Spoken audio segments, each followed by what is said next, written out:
Assalamualaikum warahmatullahi wabarakatuh. Berjumpa lagi dengan saya di pertemuan kedua pada mata kuliah perekonomian Indonesia. Dengan materi ini hari adalah sistem ekonomi Indonesia. Sistem ekonomi ya, adalah suatu aturan ekonomi yang disusun, dikawal, dan dilaksanakan. Jenis sistem yang dilaksanakan akan tergantung pada filosofi yang dimiliki oleh masyarakat yang melakukan kegiatan ekonomi. Filosofi ini akan menentukan hukum-hukum ekonomi, institusi yang dibutuhkan, serta cara kegiatan ekonomi yang akan disusun dan dilaksanakan.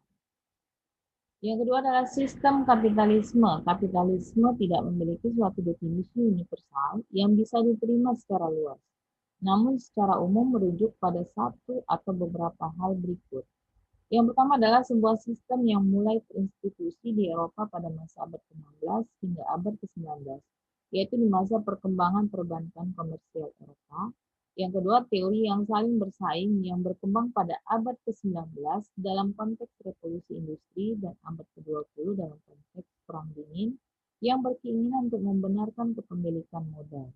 Untuk menjelaskan pengoperasian pasar semacam itu dan untuk membimbing penggunaan atau penghapusan peraturan pemerintah mengenai hak milik dan pasar. Yang ketiga adalah suatu keyakinan mengenai keuntungan dari menjalankan hal-hal semacam itu. Yang ketiga adalah sistem ekonomi liberal. Ekonomi liberal adalah teori ekonomi yang diuraikan oleh tokoh-tokoh penemu liberal klasik seperti Adam Smith atau Franz Fisiokrat. Sistem ekonomi liberal tersebut mempunyai kaitannya dengan kebebasan alami yang dipahami oleh tokoh-tokoh ekonomi liberal klasik tersebut.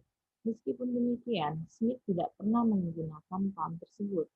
Konsep dari ekonomi liberal ialah bergerak ke arah suatu sistem ekonomi pasar bebas dan sistem berpaham perdagangan bebas. Yang keempat ada sistem ekonomi liberal klasik.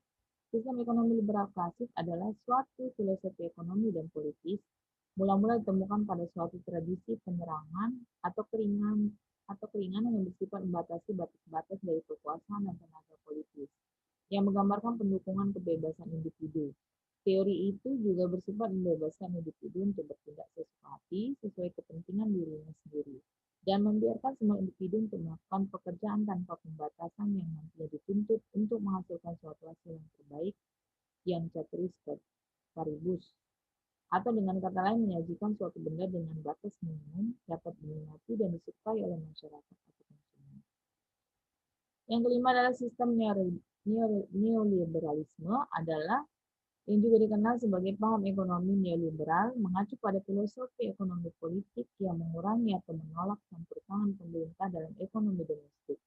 Paham ini memfokuskan pada metode pasar bebas, pembatasan yang sedikit terhadap perilaku bisnis dan hak-hak milik pribadi. Dalam kebijakan luar negeri, neoliberalisme erat kaitannya dengan pembukaan pasar luar negeri melalui cara-cara politis, menggunakan tekanan ekonomi, diplomasi, dan atau intervensi militer. Pembukaan pasar merujuk pada perdagangan bebas. Neoliberalisme bertujuan mengembalikan kepercayaan pada kekuasaan pasar dengan pembenaran mengacu pada kebebasan. Penyebaran neoliberalisme. Penerapan agenda-agenda ekonomi neoliberal secara mencolok dimotori oleh Inggris melalui pelaksanaan privatisasi seluruh badan usaha milik negara atau BUMN mereka. Penyebar luasan agenda-agenda ekonomi neoliberal ke seluruh penjuru dunia menemukan momentum setelah dialaminya krisis moneter oleh beberapa negara Amerika Latin pada penghujung 1980-an. Sebagaimana dikemukakan oleh Stiglitz dalam rangka menanggulangi krisis moneter yang dialami oleh beberapa negara Amerika Latin, bekerja sama dengan Departemen Keuangan Amerika Serikat dan Bank Dunia IMF, sepakat meluncurkan sebuah paket kebijakan ekonomi yang dikenal sebagai paket kebijakan konsensus Washington. Neoliberalisme di Indonesia. Di Indonesia, walaupun sebenarnya pelaksanaan agenda-agenda ekonomi neoliberal telah dimulai sejak pertengahan 1980-an, antara lain melalui paket kebijakan deregulasi dan debirokratisasi, pelaksanaan secara pasif menemukan momentumnya setelah Indonesia dilanda krisis moneter pada pertengahan 1997.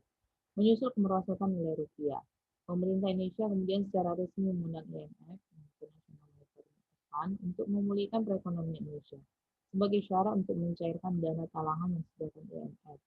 Pemerintah Indonesia wajib melaksanakan paket kebijakan konsensus Washington melalui penandatanganan Letter of Intent atau dikenal dengan LOI, yang salah satu butir kesepakatannya adalah penghapusan subsidi untuk bahan bakar minyak yang sekaligus memberi peluang masuknya perusahaan multinasional seperti Shell.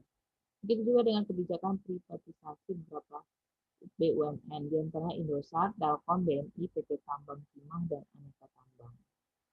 Perdagangan bebas. Perdagangan bebas adalah sebuah konsep ekonomi yang mengacu kepada penjualan produk antar negara tanpa pajak ekspor impor atau hambatan perdagangan lainnya. Perdagangan bebas dapat juga didefinisikan sebagai tidak adanya hambatan buatan atau hambatan yang diterapkan pemerintah dalam perdagangan antar individual dan perusahaan-perusahaan yang berada di negara yang berbeda. Sistem sosialisme. Istilah sosialisme atau sosialis dapat mengacu ke beberapa hal yang berhubungan. Yang pertama adalah ideologi atau kelompok ideologi, yang kedua sistem ekonomi, dan yang ketiga negara. Sebagai ideologi, menurut penganut Marxisme, terutama Friedrich Engels, model dan gagasan sosialis dapat dirunut hingga ke awal sejarah manusia, sebagai sifat dasar manusia sebagai makhluk sosial. Pada masa pencerahan di abad ke-18, para pemikir dan penulis revolusioner seperti Marquis de Condorcet, Voltaire, Rousseau, Diderot, Albert Mably, dan Morelli mengekspresikan ketidakpuasan berbagai lapisan masyarakat di Prancis. Sebagai sistem ekonomi, yaitu penguasaan perusahaan vital oleh negara, sistem ekonomi dalam sosialisme sebenarnya cukup sederhana, berpijak pada konsep Marx tentang penghapusan kepemilikan hak pribadi. Prinsip ekonomi sosialisme menekankan agar status kepemilikan swasta dihapuskan dalam beberapa komoditi penting dan kepentingan masyarakat banyak, seperti misalnya air, listrik, bahan pangan, dan lain-lain.